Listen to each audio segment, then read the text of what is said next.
hello. Hi guys. Sorry. I was somewhere. I cannot tell. But yeah, hello. Hi guys. Good morning. Welcome back. Firstly, let's have the standard Riti Rivas. How many questions you guys did? Firstly, it was actually a easy one, a mid-easy one. All the question number question number 3, I would say, was a bit tricky, but all other questions were actually very easy. So just firstly, comment down below. I guess I am live. I can see likes, but I cannot see folks. So can we please comment down, whosoever is there? I can see likes being increased, but not the folks. Okay, Gautam is here. Hi. Hi Gautam, hi. And for sure, let's start with the question itself. We will not waste much time because it's an easy contest. So around in an hour, everything will be done. Meanwhile, please comment down below that how many questions you guys did, and also in what time. That, like, just write down, okay, questions you did and in what time you did. With that I will be knowing, okay, you are actually progressing or not. And also we will see everything from question 1 to question 4, although all the questions were easy except question number 3, which was a bit tricky, although it was also easy if you had done certain enough problems previously. So yeah, we will see everything will relate with the existing problems which we have seen so far. Cool. Checking the first problem. I guess it's the first one. Yep. Check if the string is a acronym of words. Now what it says is, it's simply saying I have a string S. Now it should be an acronym of words, which means if I get the starting characters of every word, which means it's a vector of strings, right? So if I get the first character of every of those string, now A, B and C, so that should actually making a string. Okay, it is forming, that's good. Now so if I get A and A, it should actually be a A, but it's actually a A, so it's not the correct string.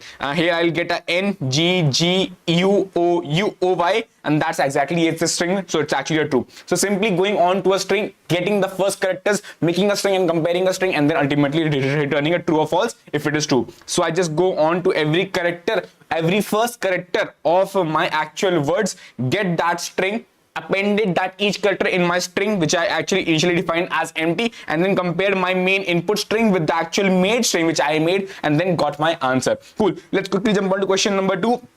Before that, I will quickly read the comments. Anmol did 2, 1 minute animation 2. Deepak, hi.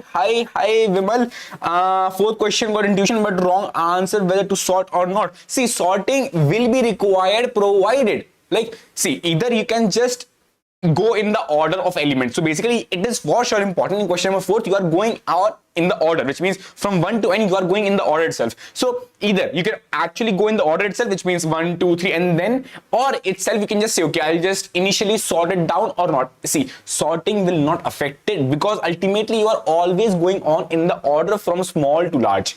So when you are always going on in the order from small to large, sorting will never be required. How, Aryan? How you can easily say it will go on in the order? We actually see that, but yeah, it will always try to go in the order of that element, and with that, it will simply never be required to sort it down. Cool. We'll actually have a look at it, but yes, still, sorting would not be required. Either if you sort that or not, that would not be much like helpful or anything like that. But yeah, before that, can you please smash? See, you are the standard Chanta, we are the standard people we discuss daily. So can you please smash that level to 15 likes? You are 24 guys, 15 likes, just 2 more. That would be super great. Cool. First time I have done 2 questions by own. That's great, Anmol. 3rd, I got memory exceeded error. 3rd memory exceeded. 3rd was a DP one, right? Okay, memory exceeded. Not sure why it was memory exceeded. Maybe you are using a higher time complexity. That's the reason. Maybe a mole, but we'll see. 3 in DP. Yep. 2 as no knowledge of DP. I have 254 up to 9. Okay, great. I did 2 and got the intuition of the other 2. Got great. That's the main part.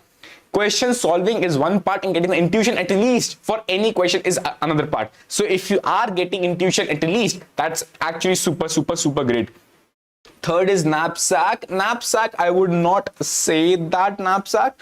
Hi bro. 3rd is DP plus binary search where finding upper bound. See, binary search is just extra, which means initially, okay, like we'll go on to question number 3 itself, but yeah, binary search is just an overhead on it. initially the intuition will say binary search, but still binary search plus DP is actually what's going to be applied. But then you'll realize, okay, binary search is not that important. Only with DP also you can solve it. But yeah, intuition starts off with the binary search plus DP itself, which means it will start off with the binary search and then, okay, DP and then only DP. We'll see it, no worries. Next question, determine the minimum sum of k avoiding arrays. You just say, okay, I'm having an integer n, I'm having two integers n and k, and an array of distinct positive integers called as k avoiding array if there does not exist any pair of distinct integers, distinct elements which sum to k. So I have to get n, return the minimum possible sum of k avoiding array of size length. So one thing, my length n is fixed. So if it is my n is fixed. Now if that n is fixed, I want to make this n such that the sum is as minimum as possible. And for sure, I know that I can start placing the elements from 1, 2 and so on and so forth, right? But provided anyway, if I am placing any two pair of elements should not sum up to k. So basically I know internally in my mind is, if I'm placing, for sure I will try placing from the smallest element. Why smallest? Because I want the sum to be as minimum as possible. And also I know, okay, I need to place exactly n elements, so I will keep on placing my n elements, and your n limit is not that big, so you can just keep on placing the elements. But yeah, if you place your small element 1, now you know that any two elements should not sum up to k. So one element you have already chosen, you know that it should not sum up to k. So one thing you know for sure, that other element should not be a k minus 1. So I cannot place an element k minus 1 in my entire sequence of n elements which I am making right now. And that's how greedily you can actually keep on placing the elements and keep on making your entire sequence of n elements. Right now I saw that, okay, I am trying to place the as minimum element as possible. I tried to place a 1, I tried to place a 2, but also I am making sure, okay, what is the companion or what is the alternative of 1, which means 1, it can make a pair with, let's say, another number k minus 1 to actually make a sum of k. So I will try to avoid this number k minus 1. So with this k minus 1 avoidance, I will just make sure, okay, anytime I get another, let's say I get a number 3, but if it is a number k minus 1, so I should avoid it. Let's look at the example itself. So I need to make 5 elements. My k is actually a 4, so I need to make 5 elements. Cool. 1 2 3 4 5. Now I will just start placing my numbers. Okay, I'll place a 1, but I'll also make sure, okay, if I have placed 1, and why I'm placing 1 itself, because I know I want the sum to be minimum, right? It should be minimum, so I'll place as a small number as possible. But as I placed a 1, I know I cannot place any another number whose sum will add up, which means 1 is this number x, another number, let's say, is y. It should not add up to k. So another number, it should not be a k minus 1, which means k is actually a 4. So another number y should not be a 3. So I'll just make sure, okay, I will place anything, let's say a map, hash, anything. I'll just place in that data structure that, okay, anytime 3 comes in, ignore it. So another time I'll place a 2. Cool. I'm placing a 2. It will again say, okay, anytime a 2 comes in, and for sure, I know that another 2 will never come in, but still I will place in this whole set. Okay, next time a 2 comes in, please don't pick it up. Now 3 will come in. Oh, I will check. 3 I should never take, because I have already taken a 1. It will actually disturb my whole sequence, so I will not take a 3. Okay, I'll try a 4. Cool. 4 I can try because 4 is not here, but for 4 I should never take a 0 with me. Right now I'll try to place a 5. I will never take a minus 1. I'll try to place 6. I will never take a minus 2. And that's how I can make a sequence greedily, by taking the minimum element and also not taking their minimum alternative, right? Their other alternative, which is k minus that element. So I will just make sure, okay, I'm keeping track of k minus I element in my whole set, or I can also keep track of the I element in my whole set, which means I can just say, okay, I will just keep track of I. And when I'm trying to place a number, because why, Aryan, you need to keep track of k minus I, right? Let's say I'm placing a number I, so I will keep track of k minus I in my set. But I will say for that you will need to maintain, okay, you have got the entire array or not, and you also have to maintain this entire, okay, this entire set data structure or not. So you have to maintain 2 data structures for that. What if I say you can just use 1 data structure, which means you can use only 1 set. One set how? I will just push in this element 1 itself in my set. Now I will say, okay, 1 is in my set. Now when I am trying to place an element 3, I will ask him, okay, you are the ith element, right? I will ask for k minus I. Oh, k minus I, which is actually a k. K is 4. 4 minus 3 is actually a 1. So is 1 in my set? Oh yeah, 1 is in my whole set. So I cannot place you 3. Okay, go on and keep on forward. Okay, I'll try for 4. So that's how you can actually place these elements in the whole set, or you can also place the opposite element, which is k minus that element, or you can also place the ith element. Any way you can do it. If you place k minus I, then maybe you will need to maintain both this thing and this thing. But if you just only use this thing I, so you'll only know, okay, I'm just placing my elements until this whole set size is less than n. I can keep on pushing an element and trying new elements in my data structure, and that's how I can simply solve it. Done. Cool. We have 36 folks. Can we please smash that like baby to 25 likes? That would be super great. 25 likes यार, मतलब यार ये क्यों बोलना पड़ता है बाबा तुम लोगों से यार? अच्छे लोगों ना. So we will have initially a set. See, I again told you it has 2 ways to implement. Any way you can choose off whichever seems comfortable to you. I'll go on to every element from I1 to until I have exhausted my set, which means, okay, now I have got the n elements. I'll keep on getting and keep on pushing the elements in my set. Now, as I am pushing my elements in my set, I'll go and find, as I showed you, I'll go and find for k minus I. If it is in my set, good. But if it is in my set, cool. But only if it is not, I can only then push my I in my set, and that's how I can increase the sum also, because ultimately I want the sum in the end.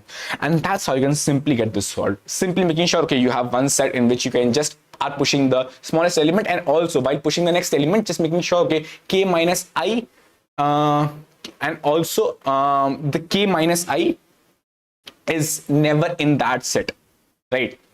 K minus I is never in that set. Cool. By this, you can simply get it solved, and I hope that you guys got it. Cool. We'll quickly go on to question number 3, entire intuition stuff. But before that, can we please smash that like we do 25 likes? That would be super good. We'll read the comments first, and then we'll actually go on to the question number 3. Third problem is something similar to job sequencing problem. That's correct. That's correct. Abid, first solve in 11 minutes. I tried second one. Boba, no worries.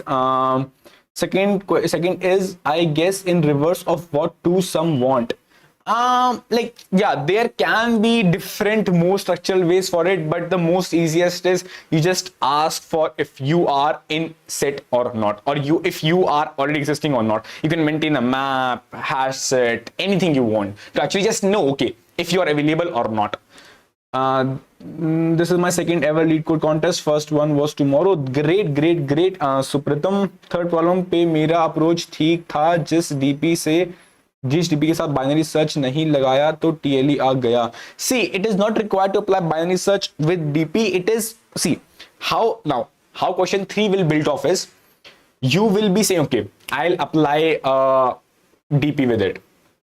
I'll apply a binary search. Firstly, your intuition, let's start with the question itself, but then you will actually realize it's both. Firstly, you will start off with binary search, then DP, and then it will actually say, okay, binary search is not even required. DP can only it can actually solve it. So that is how you can actually build it. But yeah, cool. It's just a thing which you will actually add up as you will keep on doing. You need to use DP of I maximum sum till index, correct? Bro, kavi question ki samajh nahi aate. Yeah, that's correct. For that, we actually need to start building up the questions itself and going on and see, okay, what is actually the point of a question and how that question is actually impacting the example which it is giving. Cool. Let's go on to question number 3. Maximize the profit as a salesman. Again, it's actually a standard problem. How? You will see it. You are giving an integer n representing the number of houses on a number line numbered from 0 to n minus 1. Now, why I am saying it's a standard problem is, if you had watched the 35 plus premium Leetcode questions which we have discussed, which we have in our video, in that there was a problem meeting rooms too. Now that problem, and if we have seen for Google interview questions, Amazon interview questions, Microsoft interview questions, every company has asked this question. So this is a very important question. Why I'm saying important is not because of fact, okay, it is easy or medium, but it has been asked by many companies. Now, when I say it has been asked, Aryan, you will say, okay, it came in this contest first time. No, it is actually exactly equal to meeting rooms problem. Now, in that meeting room, specifically meeting rooms 2 was the problem, which actually was at the hype. But yeah, meeting rooms are actually the problem, which is exactly similar to these kind of problems.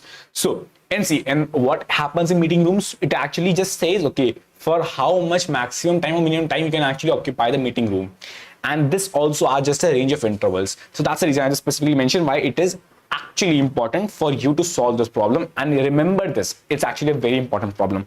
Cool. Now going on back, additionally, you are given a 2D integer array called as offers, where offers of I is start, end, and gold of I. Now, I have multiple offers where I have, okay, it's a start, it's an end, and if I just use this, I will get this gold of I, indicating that I, the buyer, wants to buy all the houses from start to I range. So basically, I have n houses numbered from 0 to n minus 1, 0, 1, 2, 3, 4. So I have these 5 houses. Now, if I say offer of, let's say, anything, so it will just say 1, 2, 3. So it will say 1, 3, and gold is, let's say, 5. So it will say, okay, I'll buy the houses from 1 to 3 and I will get the gold of 5. Now, with this, it just say, okay, I'll get the gold amount I. Now, as a salesman, your goal is to maximize your earning by strategically selecting and selling the houses to buy. So I want to maximize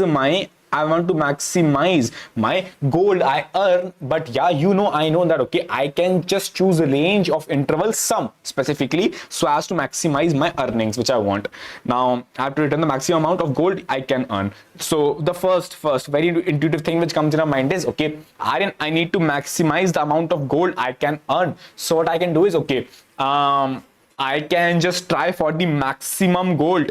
And I can try just doing a binary search on, okay, I have a range from, let's say, I earn a gold of 0, or I can earn the maximum gold. Now, maximum gold is having sold all the offers and every offer giving the maximum value. So it is 1e5 offers and every having 1e8, so 1e3. So at maximum gold you can actually obtain in the best to best cases 1e8. So I can just maybe apply a binary search on this part from 0 to 1e8. Now let's say I land onto a number X, so I can just go and verify if I can get an X gold, if I can get an X gold from this entire range of offers or not. Now again, to actually see if you can get the X gold from this entire range of offers, you need to know, okay, if I have this one range, this I say, okay, it is my another range. Let's make it this only. First example, I have one range as 0, 0, cool. I have another range as 0, 2. I have another range as 0, 2. Another range is as 1, 3. 1, 3. So for this, the gold is 1. For this, the gold is 2. For this, the gold is again a 2. Again, for this, I just want to choose and say, okay, if I can get the X gold out of all this, so maybe I will try to choose the best possible way to get the X gold possible. So what I can do is try just get the maximum gold possible out of this entire range, and maybe with that maximum gold, if that maximum gold possible for this entire range, if it is more than X, so my X is possible. But did you saw one thing? This maximum gold in this entire range was actually your question itself.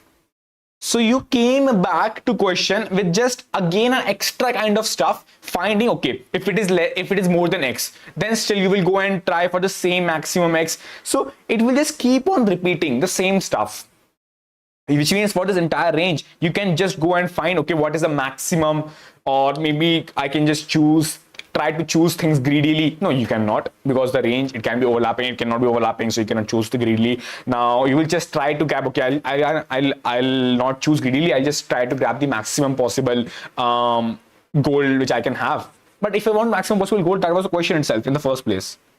So why you just did entire this stuff, got a X, and then comparing your number X maximum with X? Not required, right? So I'll just simply go and try to find this maximum X. Now again, coming on back to, it is simply sum of the intervals. It is a few intervals. Okay, I have this interval, I have this interval, I have this interval, I have this interval, I have this interval, I have this interval. If just imagine these as intervals, right? Now in this intervals, just imagine, okay, every interval will give you every interval will give you a few gold. It will give you a few gold. It will give you a few gold. Now you want to choose non-overlapping intervals having the maximum gold sum. That is your problem, right? Again, for every of the point, now you will say, Aryan, for this, it seems like I will go on from left to right, and maybe I can try to choose which is the best interval possible. But again, how will you choose which interval to take? Is it this one? Is it this one? Is it this one? Is it this one? But if it is this one, then you cannot choose this one. You will choose this one. But if it is this one, maybe you can choose this one. So it is always like, okay, I can choose a few intervals. I cannot choose a few intervals. So it is like, okay, either I can take that interval, or I will not take that interval. I'll take it, I will not take it. I'll take it, I will not take it. I'll take it, I will not take it. I'll take it, I will not take it. I'll take it, I will not take it. Oh. So ultimately it boiled down to a problem that, okay, every interval I have an option. Either I can take it or I cannot take it. But as I'm trying to solve it, it will figure me out, okay, I want the maximum sum possible for if I am taking an interval or not. Now, if I want the maximum sum possible, and I'm just imagining, I will take whatsoever maximum I have gone so far. So if I am at this location, or let's say if I am at this location, now if I'm at this location, I'm saying I will take the maximum gold possible. Now, for that, I can try for every range possible. But here I know, okay, I am ending at one of the possible endings. If I'm ending at one of the possible endings, I can actually say, okay, I am taking this. So the gold of this is with me. Now, whatsoever is there up till so far maximum, give me and I will add that gold to me. So what you know, okay, your DP defines something as the maximum gold up till some specific point. The maximum gold up till some specific points. Up till this point, what is the maximum gold you have found? But Aryan, what if, like, why can't I just do and just say, okay, if I'm just choosing this interval, just try to choose the previous interval and see what is the maximum gold? Okay, cool, you can do it. You can actually go and ask for the previous interval maximum at that point, but for that you need to have the previous interval, which means your previous interval, it should be actually ending it before the next interval. Or you can say, okay, up till this point, if this is your previous interval, you can get this interval with you. Now, if it is this interval with you, okay, you need to firstly get, okay, what is the previous interval which you had? So maybe you have to go and binary search for the last interval which you have found. Or maybe if I can just go and assume every of these endpoints as some of the intervals, let's say, okay, I'm just assuming everything as a point, right? I'm assuming everything as a point. Now, I'm at this particular point. I can go and ask either this point directly without using a binary search and going on to any of the previous values, or I can simply go and say, whatsoever I have obtained so far, is it good to start off with this? Or I can also say, I can start off with this. Why it is and it is same? Why it is and it is same? It is simply same because I can simply say, okay, what's the maximum profit which I can get up till this point? I can simply carry forward that profit to the next point itself, and that would not hamper me at all. But what if another range would have been started from here itself? Right, so still I would have gone and asked my next particular element, which is this one. Still, the profit of this one would have been ended up at this point. So you can go and do anyways. You can go and ask for this particular ending, because you are going on in every of these intervals. For every of the interval endings, you can go and ask either your previous point, which means if it is your starting, it is your ending of this interval. you are finding what's the maximum profit up till this point. If I take this, so I'll just say, okay, what is my DP of I? Now, I know why DP of I is being, we are actually applying DP of I. Now, you will just say, what is a DP at that particular point?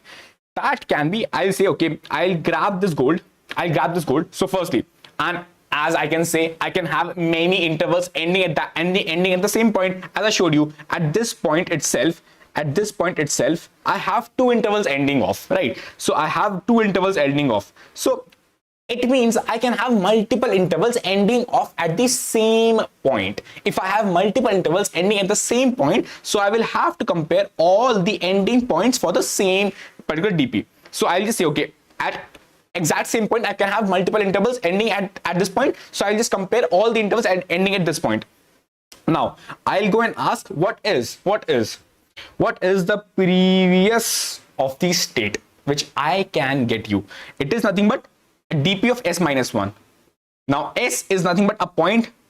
I can simply get this point as S minus 1. So because up till this point it will give me, okay, what is the maximum profit or gold which you can get? Sorry, it is S minus 1, which you can get, and for sure I'll just add a gold which I can get until this point to get the current for this particular range. It is the maximum he can get, provided he got the maximum up till this point, and also he's adding another gold in this particular range. Now for same, it will just keep on applying for every ending range. For this ending range I applied it. Now again, if we just compare it back, let's say if it would have been an ending range, let's say it is E2, it is S2, it is E1, it is S1. For this ending range also same, it will just go and apply for this DP of E. When I say E, I actually mean a E1 and E2. It will just say, okay, maximum of DP of my existing E, which is this, because I'm trying for every E, which is E1 and E2. I'm trying for every E at this point. Now it will just say whatsoever you can get, which is DP of S2 minus 1, maybe ending at this point, whatsoever I have maximum, S2 minus 1, and also plus the gold which you can get, which is, let's say, a G2. Again, it will just compare a DP with DP of S1 minus 1 plus a G1, which is the gold of above 1, which is the, here it is a G1, here it is a G2. So I can just keep on comparing at every endpoint, ultimately saying I am trying to build my answer taking up till so far I will take the gold at this point, but I will assume that whatsoever I am bringing off from the previous point is giving me the maximum gold possible. So the maximum gold up till this point I have stored in DP of S minus 1. I am taking this gold. So I am taking, okay, at this ending, it is the maximum gold possible, and I can keep on updating for every of such ending points. And that's how I can simply get this solved. Again, that with this, I can simply go on and iterate on every of those values, which means I can go on and iterate on every of those values. Although you can also go on and iterate on every of the intervals also, which means I'll just go and say, okay, in this interval, I will go and ask what is the previous interval which I had, and maybe I can take that interval. But for that, okay, you will need to have the intervals, and for sure, if I am taking this interval, I will need to sort those intervals on the basis of their ending time. So if another interval is, let's say, have an ending time, but let's say if I am taking this interval, so ending time is 4, but its previous, it is S time, which means I have taken this interval, its ending time is here, and its S time is actually also S, very small. But if I am taking another interval, let's say I am here, so ending time for this interval E is small. Here, let's say I name it as S1, E1, S2, E2. So ultimately, if I just even sort it on the basis of their ending time, still for this S2, for this interval S2, I will go and have to find any of the previous interval whose ending time was actually less than S2. So for that, you need to know and have to do a binary search on this interval again to just go and find what was the last previous interval before this point. For this point, even also, you will see S1 is the point, but still for this S1 you will have to go and find what is the previous interval, what is the latest previous interval before this point, if you want to go and find the answer for that. Again, for this you will just go and find. So that is the reason, either one task is, either you can just choose an interval, which means I just am assuming, okay, I am at this interval called as E2. I am at this interval called as E2. So I know, okay, my interval, I'm taking this interval. So I need to grab this point, or here, if I am saying, okay, it is this point as in, I'm saying, okay, S2 minus S1 is the point which I will take, and I will keep track of every point, which means every point, S2, S2 plus 1, S2, S3, which means I will keep track of every point. So with that every point being keep tracked of, I don't need to go on the interval as such so as to get the maximum value. I can just grab, okay, in O of one time, I can grab the maximum point I can have, and that maximum point I can just simply grab by S2 minus 1. It is a previous point, and I will just store it in my DP itself. So with this, I never needed to go on to any of the previous interval, because my DP will actually keep on storing the answer for every point and not every interval ends.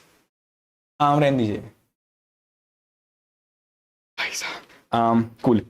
I'll go and keep track of every of the interval ends, right? So, एक minute, let's come back. I'll keep track of every of the points, and not, firstly, can we please smash the level to 30 likes? Just one more likes. I was supposed to get to 30. At least one more. Cool. Now, but again, if you want to have in the interval form, you can just do, okay, grab this interval, and for that you need to go and find the latest ending interval, because you have to firstly sort the intervals on the basis of their ending time. But I'm saying only when you are actually iterating on the basis of their end time, and also you are iterating on the intervals and not the points.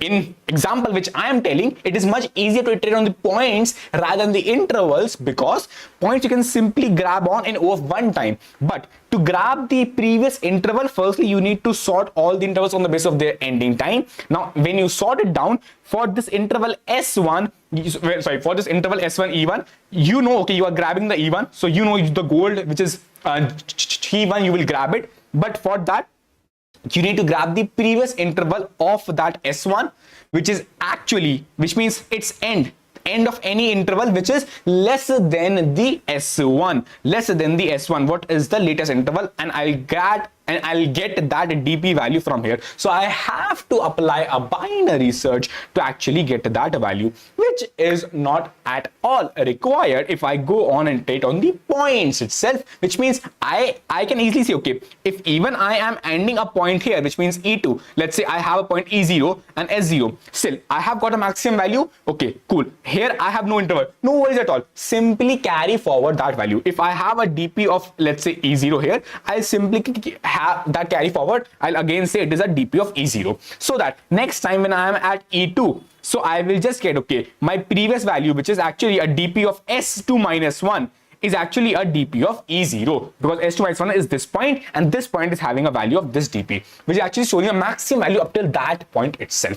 And that's how you can simply get this solved, and that is how you can simply get this solved in O of n time. Why O of n time? Because you are iterating on every point, but make sure for every point also because you are going on to every point, but ultimately you are also going on to every of those like ranges also, right? The intervals also. So it is nothing but O of n plus a number of offers is the whole time, but ultimately it's O of n itself, which is the at max maximum, because you are going on to every point exactly once.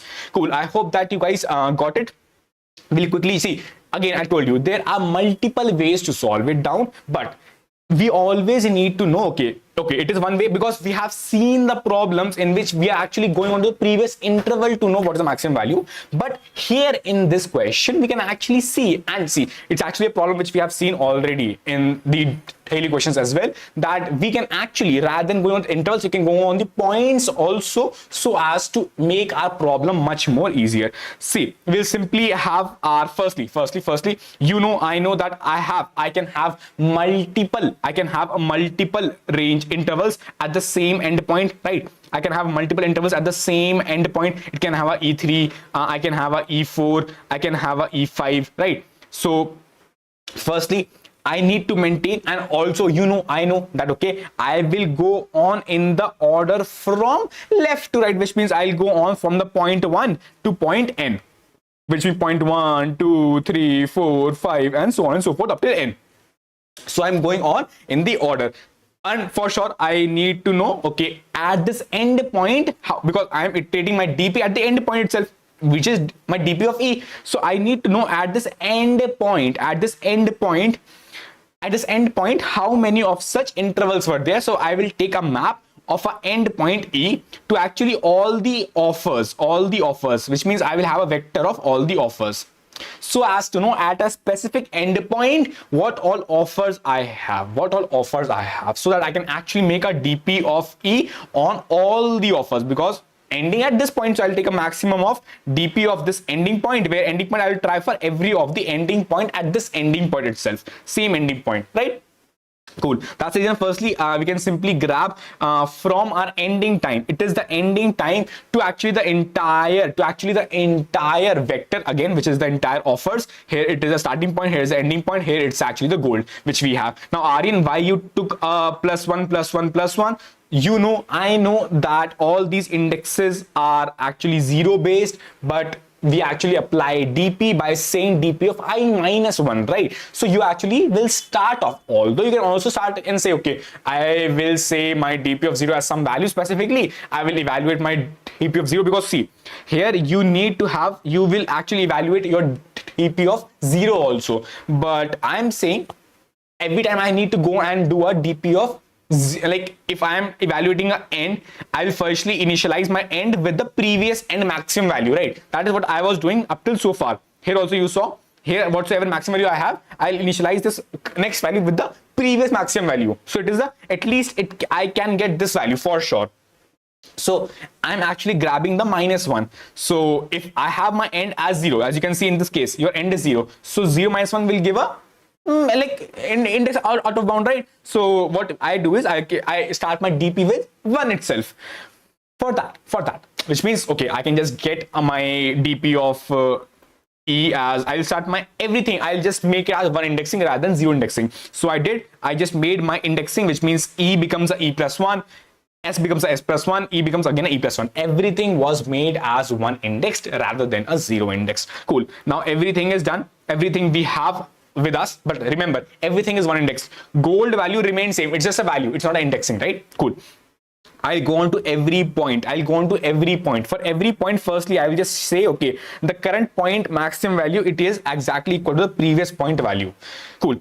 Current point maximum value, it's actually equal to the point at the previous point value, right? Because I'm just carry forwarding the value itself. Maximum value, I can just carry forward. But now I'll try to maximize this particular endpoint value with existing endpoint value, and now I will try for every of such range, which means for this, as I told you, I can have multiple intervals at the same endpoint. So as I said, okay, I can have multiple intervals at the same endpoint, so I'll try for every intervals at the same endpoint. But still, this entirely will actually be the offset number of items in the offset itself. So it will actually be a n plus offset and not n into offset. That's the reason. Please remember, it is n plus offset, because I'm going on for every point. I'll go on to the offset, but offset itself is actually offset number of times. Now here I will just grab the starting -1. I saw that, okay, I'm grabbing the starting -1, because this interval I will take entirely, but I will need to grab, okay, what is the starting -1 value. So I just grabbed, okay, what is the starting -1 value, and I just did that. Gold, I can simply add it, because if I just get what's the maximum up till this point, which is starting -1, what's the maximum up till this point, which is starting -1, okay, I will get a EP of S -1, but at S -1, but still I want to add a gold to actually get the DP of end value. So I'll just keep on updating my starting -1 DP value with the current gold, so as to get the current maximum gold which I can have for this interval, and I can update that for every of such ending intervals at that point E, and I can keep on updating for every of such ending intervals. I can keep on updating for every of the points from 1 to n. I can simply return the end, because I am carry forwarding the maximum value which I can have. So ultimately my n will have the maximum value which it can have. Cool. I hope that you guys got it, and that's how you can simply solve it in O of n plus offset time. Again, I told you there can be numerous ways to solve it, numerous lengthy ways to solve it. For every interval, go and do a binary search on the previous most recent interval to find which is the best recent interval ending at before my starting, which means if my current interval starting is S1 and E1, so I need to find for this S1 E1 interval what is any before interval which was ending before S1. So I need to do a binary search for that point, which means my intervals first thing needs to be sorted down, and then I'll go and find for the previous interval which is ending before this S1, and that's how I can just simply grab that DP value instead. With that, the complexity will be nothing but offset into log of offset. So that will be the complexity for that particular algorithm. But yeah, still, in this, your n is actually pretty small. And see, both the kind of problems we have seen previously earlier also, when the actual n, here the points were small. Here you saw the points were actually small, but it is never important that the points will actually be small. Your start and end can actually also be big. If they are big, you know what to do, because we have seen the exact same problem where the end points were actually big. In that, you cannot rely on the individual points because you cannot iterate on every of these points. Then you have to get the previous interval for sure. Here, the points were small, so you can easily apply and say, okay, I can just get the previous point because I can just go on to every point and I can carry forward the values at every point. Cool. I hope that you guys got it. We'll quickly go on to question number 4, but before that, we'll actually read the chat. But can we please, before that, smash that like baby to 40 likes? That would be super great. Just 2 more. That would be super great. Today's contest was easy. Yeah. See. Easy was tomorrow means भैया question C पर आओ आ गए by such just transition optimisation bro कभी question ही समझ नहीं आता या सी Shivam like yeah contest easy and hard depends upon only if you have seen that problem previously. So question 3 had 2 modifications of problems, and both we have, if you had been watching, if you had subscribed, so you had been watching the questions daily and you have been learning this concept daily, because we have already covered both the concept of both the kind of problems where actually the intervals are pretty large. Sorry, the actually points are pretty large, and also the points are pretty small. All the problems we have already discussed previously on our channel, so that's how you can simply get it solved. So yeah, that's a great time. You can actually sub and solve it down. Cool. I'll quickly go on to question number 4. That's actually a very easy and very standard problem. How easy is a standard? Firstly, as you look at the problem, you know it's a sliding window problem. Now, it's just a quick fact check that how you will apply a sliding window in this algorithm. How to apply it? Simply, sliding window is nothing but just you have a window, you can simply slide down and see if your answer can actually be in that window or not. If not in that window, you will try. Okay, if in that window, you will try to extend that window. But if you see, okay, after extending the window, your answer became false, which means now your answer is not being validated. You will simply decrease the window size. But still, the window size will actually remain constant, or it is keep on increasing. It will actually not decrease. It will increase, decrease, increase, decrease, increase, decrease. So it is, see, sliding window, it has 2 variations. Window size, it just increases, decreases, increases, decreases. Or, okay, it increases, tried to increase, okay, not decreased, tried to increase, decreased, tried to increase, decreased. So anyways, it's just a sliding window approach. Still, it is never, it will never matter to you if it is actually only increasing or only decreasing, which means, okay, my sliding window is nothing but it just say, okay, I will just simply increase my window, I'll decrease my window, increase my window, decrease my window. Decreasing, it can go to any extent, provided how badly you want to decrease your window. Cool, no worries, we'll actually see it. You find the longest equals sub array. See, all the stuff which I say before a problem are actually the extra part. Just showing you, okay, you just saw this problem, but I told you there are 2 variations of sliding window which can happen. This is one such variation, but it's always good to actually listen that part, or maybe at least keep track. Anytime you solve the problem, you should know, okay, sliding window, you have 2 variations. It's never a simple sliding window. It can have, okay, I can increase a window, decrease it entirely, and then increase it again, or I can increase a window, try to increase it. Okay, now it is not no more valid. I'll try to decrease it. Increase, increase, increase, decrease. So that is how. There's always, okay, increase, decrease, or maybe increase, decrease, decrease, increase, decrease. Cool. No worries. Only when you will see the problem, you will actually understand this concept. But still, keep in mind that, okay, something like this happens for sliding window itself. Perm says that, okay, I am having a zero index integer array called as nums and an integer k. Now, again, a sub array is called as equal if for all its elements are equal in that sub array.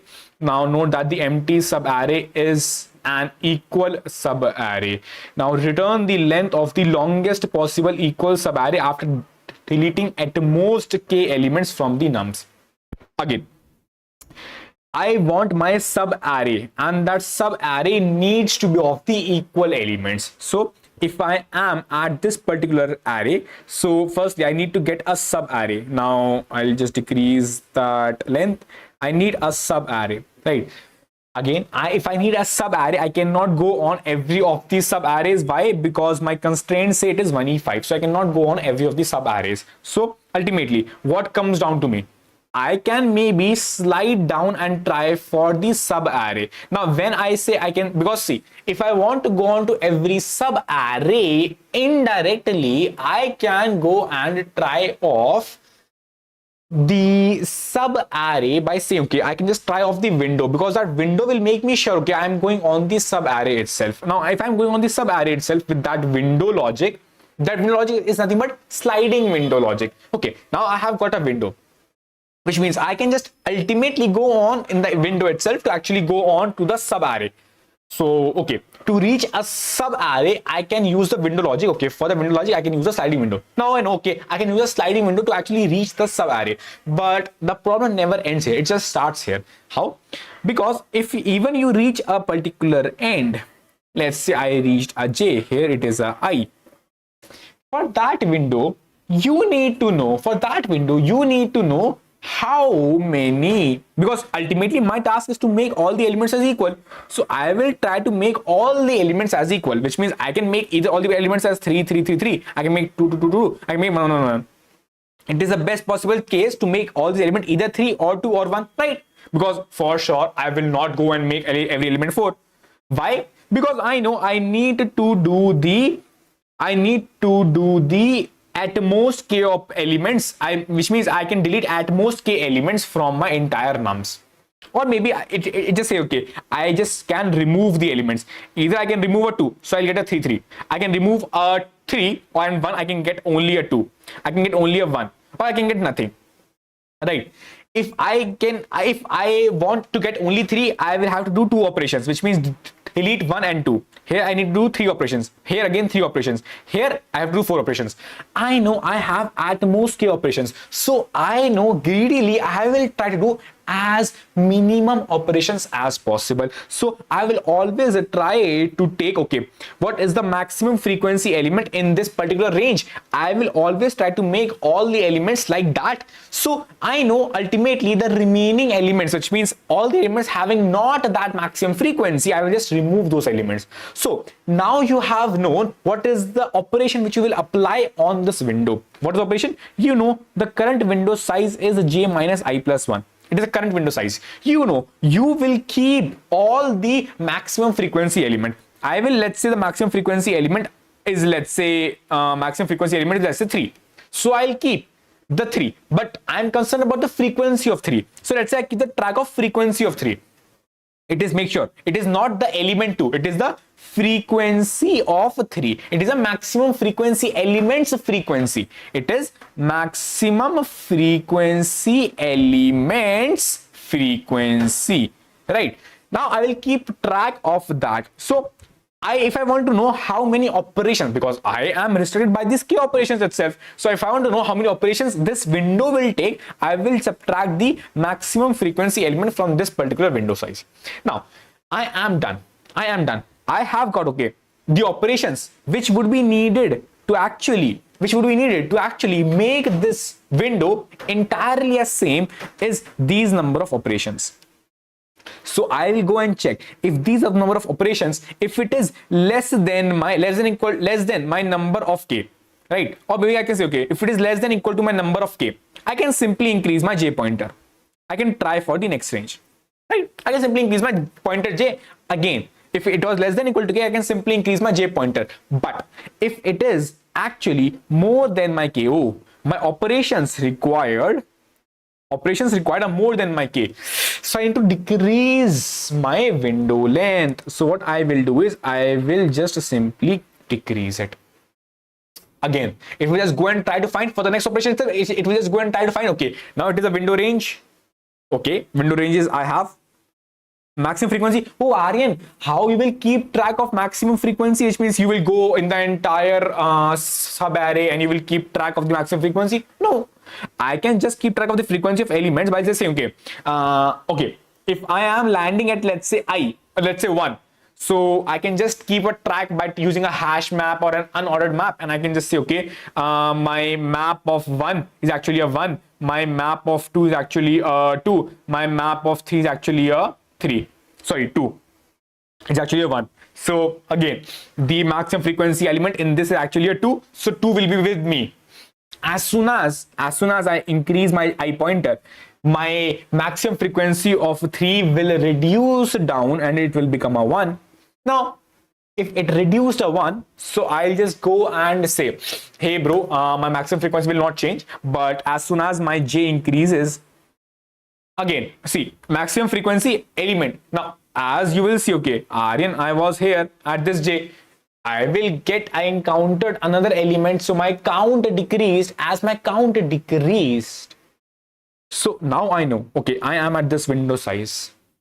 My window size has decreased. I'll also update my maximum frequency element. It will be nothing but my maximum frequency which I had, and also if I am at this index, so whatsoever I have got, it will be the maximum frequency which I have, and with this I will keep updating my maximum frequency and I'll keep updating my window. Okay, next time I'll go on to the next window. So let's say I go on to j. I'll just simply again try it out. Okay, simply try it out. So I'll keep on increasing my I. I can keep on increasing my j. As I keep on increasing my j, okay, I increased my j. Now I am saying, oh, I increased my j.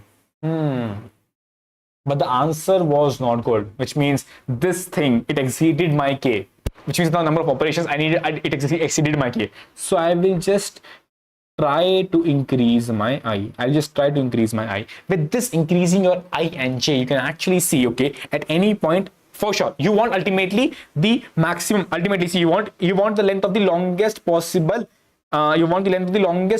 equal sub array, right? Longest possible equal sub array. I remember that, okay, here in this example, we got the longest possible sub array length as 2, right? Because we just have this range, which is the maximum frequency element, which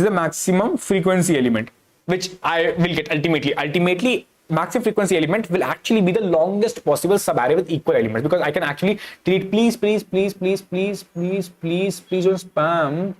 Why take and not take approach false for question C? Boom. Actually, I cannot. Just don't spam it. You can just write down and we'll actually have it done. But just don't spam. There are many things. Cool.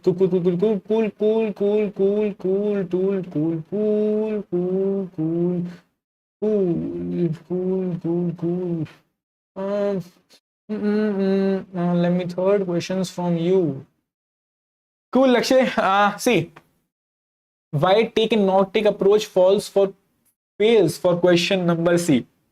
Although if you can just get that optimized, you can just get that done, but still, if you will say I will take it, I will not take it, which means you will have to, if you will take it, you will have to go and find for the previous frequency element. You can go and find using binary search, but again, for that part, you will have to go and just make sure you are not taking that also. So if you just make your answer as a recursive case, so it will be okay going on to every index. Not every index, I'm just going and saying I will either take it or not take it. If I am taking that particular value, or if I'm not taking that value, so I'll just say, okay, if I will take it, I can, okay, actually, if I'm taking it, I will actually have to get the previous particular, okay, what's some previous point which it was having. Still, if it fails, as in fails, it is how you implemented it. It is possible to get that pass, but the code will actually be a bit complex provided how you are finding the previous range or the previous interval which you wanted.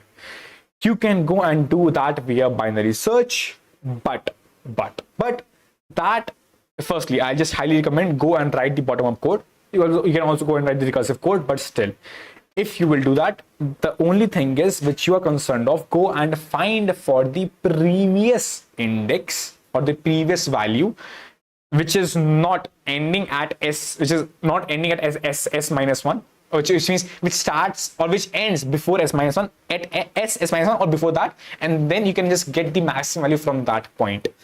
To solve it, TLE will come. One approach is to lower bound and no take approach to find next starting offers which is greater than last index. Yep, that's true. I'm taking a sold vector that marks if that range of house is already sold. That range of house, I'm taking a sold vector that marks if that range of house is already sold. Range of house. So if you are saying that range of houses already sold, your sold vector is having what? Start and end of all the houses, or it's just saying, okay, what's the last end house sold? If you're taking only the last end house sold, again, as I showed you example previously also, you can have two intervals like this, one interval like this, another interval like this. For this, if you need to grab the last sold, it can be this one. For this, it can be this one. So when I'm trying to iterate for this, again, the last sold will be this, but for this one, the last sold will be this and not this. So again, you will have to keep a track. You will have to keep track on the, you cannot go and find the last sold house in just OF1 anyway. You will have to do a binary search on that part. Cool. Let's jump on back again. If my range is less, I'll go and increase my J pointer. If it is less, if it is more, I'll have to increase my I pointer. Cool. And that's a simple binary search we can actually do and get that particular question solved. Right. Let's quickly jump on and make sure, okay, you just are choosing your k elements, right? So for sure, sorry, you have a chance to at most choose elements as k.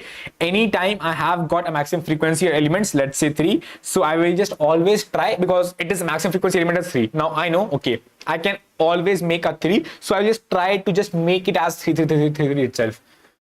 Which are the variations of third questions, Ankit? Okay, got you. Thank you. You're awesome, Bhaiya. Thank you so much. Ankit, Raj, Ankit, I told that in the problem, it's in the previous part itself for the variations of question number 3. You can just have a look. But yeah, if you just solve the meeting rooms problems, it has meeting rooms multiple variations. If you just solve that, it will be very good. It's more or less same to how these kind of problems can be approached. Again, we can have multiple interval problems also. These all also are kind of in the same category. Now, coming on back, here you will see my ranges are never decreased. So I just never go and want to know, okay, now what is the frequency like? I can just keep on increasing my J pointer at every step. Here, I just keep a maintain of count, just making sure, okay, what is the current count of the elements? Okay, what's the maximum frequency? Because I am doing a J. As I'm landing onto a J, I need to know, okay, what is the maximum count right now of this current element? As I include that element in my vector, now what is the count which it will give me, or what's the maximum frequency which it will give me? So for that, I can just maintain a count. I'll go on to every of such indexes, which means I'll go on a simple 2 pointer or simple sliding window, go on to a J, or a simple I comes in from the back. I'll go on to a J, I will come in from the back. I'll firstly update as I'm landing onto an index, which means I have this entire particular elements, right? I'll land, let's say my I is here, and let's say my J is also here. But here, what I will do is I'll land onto a new index. So for sure, that new index will be added in my entire range. so that I need to just increase the count of that.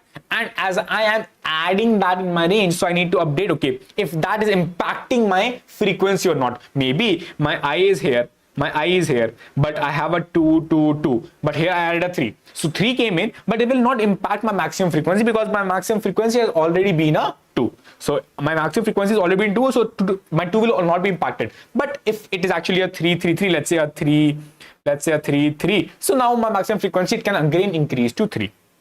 Cool. I'll go and say, okay, it is the actual range size. It is actual range size. It is the maximum frequency. So minus will give me the elements which I have to remove in that range. If that elements which I have to remove in that range are actually more than k, so I have to for sure increase my I, because that will no longer work, and I have to increase my I again. As I know one thing for sure, that the maximum frequency element is actually the impacted, or basically the maximum I want as the answer. If you remember, it is the length of the longest possible equals sub array, right? So I want the longest possible equals sub array. So I'm more concerned about the maximum frequency, which is actually increasing at every j increase. So I'll just decrease the count, because I know as my 2 has gone, next time let's say a 2 comes in, so the count of 2 should actually be there, right? Because I need to maintain, okay, what's the current range count? So as I decrease my j, so I have to firstly decrease the count of this 2, as the count of decreased as 2 has gone. So the count has decreased by 1, and I'll just increase my I pointer. Now I have my new I and j. Okay, cool. I have my new I and j. Again, as I'm just increasing my window size, I'll again go and increase my window size. It has again become, let's say here I again got 2 or any other element. Again, for this I'll go and say, okay, maximum frequency element, current frequency was actually of 3, was nothing but 3. It has been there itself so far. I got 2. Current frequency is 1. Okay, it did not impact me at all. If it did not impact me at all, cool, I can simply go and say, just simply keep on forward. I'll keep on increasing my I can keep on, maybe if my I goes here, my let's say j goes here, it will get a 3. So frequency of 3 increase. Frequency of 3 here was actually a let's say, although it is not at all important to decrease that I, because you are actually getting the same element as 3 itself. But let's imagine you actually decreased your frequency and increase that. So frequency of 3 decreased from 3 to 2. It increased as I land onto j, it again increased to 3. So I'm more concerned about the frequency as I land onto a j. That's the reason I'm only updating my maximum frequency as I'm landing onto a j, because it is the new frequency, which is the current range frequency, and this current range frequency needs to be maximized so that I can actually only take this new frequency. Okay, I'll just take this only new frequency. I'll take only this new frequency, and with this I know, okay, this is the maximum frequency I can get for the elements, because ultimately I want to delete. I'm not concerned about the range. I'm not concerned about the j minus I plus 1. I'm concerned about the number of elements of frequency of 3, which is actually a 4. And that's how you can simply just doing a sliding window. Sliding window problems more or less are same. You just slide the window down. It is always on the point that what you need. Here in this point, what you needed was, okay, if you're increasing a j, you're always updating your maximum frequency. But you will see that, okay, as you increase your I, you did not update your maximum frequency. Why? Because it was never required to update your maximum frequency as you update your I. Because as you update your I, let's say your I came here, you know your maximum frequency of 3 has decreased. But as you will again increase your j, maybe it never increased, maybe it never increased. I'll say it will never increase. Let's say I get a 4 here. Cool, I get a 4. So it will just say, okay, maximum frequency is actually what? Maximum frequency is again a 3, because frequency of 3 was 3. So maximum frequency is still a 3. Although a 4 came in, so it will just try to update with 1, but still maximum of 3 and 1 will still give me a 3. So again, I will get the maximum frequency as 3. Now when the maximum frequency is 3, I know the range is this. But it is just indirectly saying, okay, I can have the maximum frequency, the range, current range is this. Still, if the maximum frequency, if you want to make 3 elements as the same, or maybe the 3 elements, you need to have 3 elements. So you need to remove some elements. If the range is actually like this, which means you have 4 elements, you know, okay, 3 elements are same. So you need to remove 1 element. But Aryan, ultimately here I will be removing 2 or 4 both to actually make it actually as equal to 3. Correct. But did you saw one thing, that you were actually assuming that okay, your maximum frequency was a 3. So ultimately I'm saying okay, 3 is the maximum element I can get in my entire range. So next time if I land onto any of the indexes, I can just assume 3 is the maximum which I can get. Currently I am having another number which is giving me some value. Now that is not impacting my answer, and 3 is what I can get also. So I will not update it. Neither I can update that previous number. So my count of that number will actually be same. So still my actual answer will still remain the same. So maximum frequency will still remain the same, which is actually what I wanted. Okay, cool. I can increase my J pointer. Let's say again here I just increase my J pointer. Again you will see if I let's say increase and I let's say got a 3, again it will just go and find okay, the current count of actually 3 was actually previously 2. Up till at this point the count of 3 was 2, but it is again landing onto a 3. It again got a count of 3. Again let's say I encountered a 3, the count of it increased as 4. So that's the reason I never here decreased my range, considering the fact that this is, although this is also small, but still I did not decrease the range. I will decrease the range only and only when I feel oh, now the range has increased a lot and my eye is still very small, so I have to increase my eye pointer. And that's how you can simply get this solved. See, that's a small code. It is not exactly what you want it is doing. It is that is exactly what it is doing. So it is not exactly what it is doing. It is just mainly being focused on finding the maximum frequency. And with that maximum frequency, it is just trying to say, okay, I will just keep on increasing my maximum frequency. I will never decrease it, which means I'll keep on increasing my range. I will never decrease my range. My range will every time keep on increasing. Although you can also implement the same thing by keeping a track of what is a maximum frequency. You can also keep a track by using a set, by saying, okay, I'll grab out the maximum frequency element. I'll reduce that. I can use a priority queue also, which will actually do what you say. You saw in this question, the range, it is actually increasing or decreasing, but the indirect way. Okay, I am saying I'm making the entire sub array as 3, but I'm removing 2 elements, but I'm saying, okay, I'll remove only 1 element. Why? It is the reason because I'm primarily focusing on maximum frequency.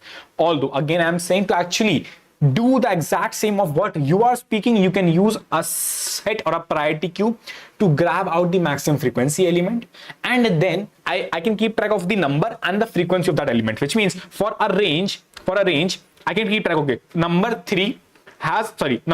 2, so sorry, frequency 2, number 3, frequency 1, or I can also keep track, okay, number 3, frequency 2, number 2, frequency 1, number 4, frequency 1.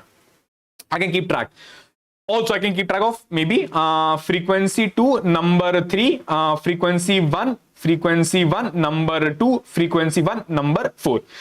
As I know, okay, I will land onto this index. I need to know, let's say, what is the current maximum frequency. So I can just go and grab the topmost of this priority queue or the set. With this, I will get the topmost number, which will actually, the first value will give me the maximum frequency. Let's say the next element comes in, which will actually say, okay, the 3 has gone, and let's say and the element 5 has come in. So if the 5 has come in, I will need to maintain another hash map saying 3 has a frequency 2, number 2 has a frequency 1, 4 has a frequency 1. So as the 3 is going out, so please grab a pair which was 2, 3. So I'll go and grab a pair 2, 3 from this whole multi-set or this whole set. You can have anything. I'll just grab it. I need to make this pair as 1 comma 3 now and push it back. Also update my map as a 3 comma 1. Now I need to also push in a 5 comma 1. And now how to the maximum frequency? Cool. Grabbing out the next maximum. Firstly, pushing, okay, it is gone. It is pushed now. 1 comma 3 is pushed. Again, 5 comma 1 has landed. So 1 comma I will push in. Again, everything has been pushed in. Again, grabbing out the maximum frequency element, give you the maximum frequency. Okay, maximum frequency is actually a 1. So with this, using a set pair and a map, which means an unordered map, let's write it, unordered map, you can actually get the correct maximum frequency of any range, right? But that is not required to get the correct frequency of every range. Why? Because I can just keep on increasing my range, and I can just, firstly, if you want to go very naively, which means it will still pass because it's actually an n log n algorithm. It will still pass, right? But still, if you want to go in an n way, then you can actually go and ask him, bro, what is the maximum frequency element which you have collected so far? If it is okay, it is this. Okay, cool. You can just keep on going forward with that frequency itself. Cool. I hope that you guys got it. And that was pretty much it. It is actually a O of n algorithm, right? Cool. Any doubts, questions, any stuff, you can just write down below. We'll be ending the stream soon. Thank you so much for watching. Before going, can we please smash that like baby to 50 likes? That would be super great. 50, just 2 more likes, that would be super great. And we will be ending the stream soon. Cool. Bye. Thank you so much. Goodbye. I hope that I got every question covered. Tomorrow means this. Aryan, are you planning to launch any DSA course? Waiting for the course from you, bro. No one I have seen explaining like you. Thank you so much, Gautam. DSA course, I have kind of a half course ready, but I'll put out a course when it is complete, and probably it will take a month or so to actually complete that. So, Bhaiya, please once explain the complexity of third approach.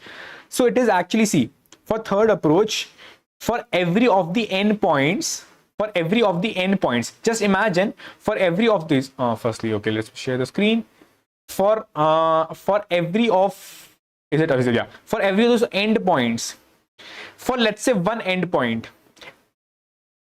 you have in this map entirely which you have pushed in, this map entirely, it can have offset number of vectors, right? So offset number of factors are the entire total vectors. For every point, I will go on for that particular endpoint and see what all vectors are there. Let's imagine with example. Let's imagine we have one range as this, another range as this, and I will name the ranges, right? But you will see with the diagram itself, the ending at this point are same, right? So range 1, range 2, and range 3. And see, ending points, I'm again saying ending points are, let's say E1, I'll say E2, I'll say E3, I'll say E4, and I'll say E5. Cool. And let's say again, I'll just put on the ending points. Let's say this one is one ending point, and this one is the another ending point. Cool. So now you know offsets. Okay, it is actually a 4, it's actually a 5. Cool. And let's say again the ending points are, let's say E6 and let's say E7. Cool. Now what will happen is you will go on to all of such ending points, right? So you are going on to every of these ending points, which are actually the ending points are 7. Now, as I told you, in every ending point, you will go on for every such ending point for that particular interval. So for that ending point, what are intervals over there? So I have interval 1, 2, and 3. So for this E1, I have gone on to 1, 2, and 3, right? For this E2, I will go on to no more intervals, but it will just carry forward the value. E3, I will go on to no intervals. E3, E4, I'll go on to no intervals. Sorry, E4 is there, right? E4 is here. So I'll go on to just one interval, this one. E5, again, one interval. E6, no interval. E7, no interval. So you will see I am going on to every of such points, and for every points I will go on and try for all the such. So it is at max. Firstly, going on to all the points, which is O of n, right? Going on to all such intervals, which is actually O of offset. So ultimately, I'm just indirectly going on every offset exactly once, which means for a point, I'm going on to every offset. For a point 2, it can or cannot go to a offset, provided it is there. So it's actually going on to n plus offset number of points. Ultimately, okay, for E1, I go on to 3. So basically, it is just saying, okay, I'm going on to E1 and then I'm going on to 3 points. Okay. Again, I'm going on to E2, no point. E3, no point. E4, just 1 point. E5, 1 point. E6, no point. E7, no point. That's how the complexity is O of n plus offset. Cool. I hope that you guys got it. Cool. Bye-bye. Thank you so much. Goodbye. But before going, can we please smash it to 50 likes? That would be super, super, super great. Bye-bye. Cool. See you. Goodbye. Ta-ta. Bye. Bye. I hope that, Kev, you got that complexity, right? But if not, you can simply try on more such approaches, that more such, examples. But still, that should be more than sufficient, because it was much more sufficient. Cool. Bye-bye. Thank you so much. Goodbye. Bye-bye.